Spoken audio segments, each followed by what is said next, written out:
Hai selamat pagi dan salam sejahtera semua.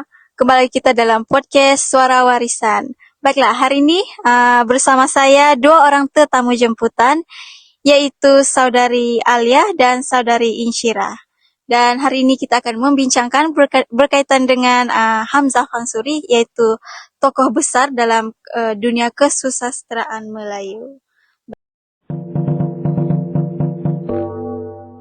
Inilah gerangan suatu madah mengarangkan. Baiklah, selamat datang dan apa kabar? Alhamdulillah baik. Baik, Alhamdulillah. Gembira dapat bersama hari ini. Okey, bersemangat tetamu kita pada hari ini. Jadi, tanpa membuang masa, jom kita terus ke topik kita pada hari ini. Baiklah, apakah sumbangan tokoh Hamzah Fansuri dalam dunia Melayu ini? Saudari Insyirah, boleh terangkan? Pertama sekali, Hamzah Fansuri ni berjaya mengangkat bahasa Melayu sebagai bahasa ilmu. Khususnya dalam bidang tasawuf. Bahasa Melayu ni mampu membahaskan konsep kerohanian secara kompleks. Betul tu, saya setuju. Malah, gaya bahasa yang digunakan beliau kaya dengan istilah-istilah falsafah seperti zahir, batin dan juga wujud. Secara tidak langsung, ini menjadikan struktur kosakata ilmu dalam bahasa Melayu sebagai satu struktur yang lebih matang. Menarik ya. Dan dari sudut kesusasteraan pula, apakah sumbangan yang diberikan oleh Hamzah Fansuri ini? Boleh jelaskan? Hamzah Fansuri. Okay. Kita tak dapat nafikan yang sememangnya Hamzah Fansuri ni seorang tokoh sastera yang cukup berbakat. Sebelum beliau mula dikenali, syair sebelum tu lebih bersifat ringan dan tidak terlalu berkias. Namun, setelah kemunculan seorang Hamzah Fansuri, syair mulai berkembang. Beliau telah melakukan pembaharuan terhadap bentuk syair Melayu itu sendiri, di mana beliau telah menambahkan unsur-unsur sufi seperti metafora laut, pemandangan dan alam untuk menggambarkan hubungan antara jiwa manusia dengan pencipta, dengan Tuhan sendiri. Pungguk menentang dari saujana, di dalam hati gundah gulana. Jikalau ditolong Tuhan yang gana, makanya pungguk boleh ke sana.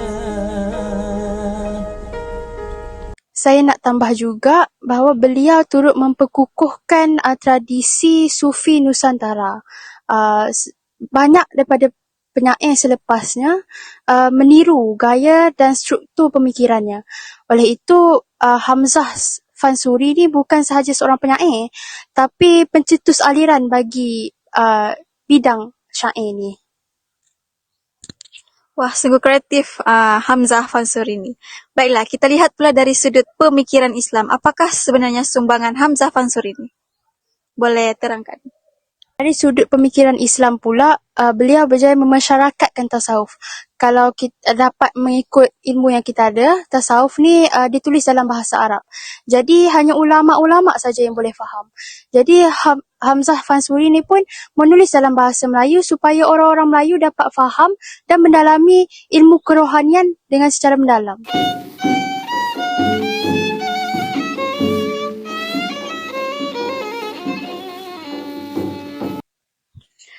Okay, saya nak tambah mengenai Hamzah Fansuri ni. Karya-karya sastera beliau seperti syair-syair sufi membawa pendekatan introspektif kepada masyarakat dengan cara mengajak manusia untuk melihat diri, mengenal pencipta serta memahami makna kehidupan. Wah, hebat betul Hamzah Fansur ini. Baiklah, tadi kita sudah lihat dari sudut dunia Melayu, sudut kesusasteraan, sudut pemikiran Islam. Sekarang bagaimana pula dengan dari segi pengaruh budaya? Apakah sumbangan-sumbangan Hamzah Fansur ini? Pemikiran beliau berbentuk dalam identiti intelektual Melayu.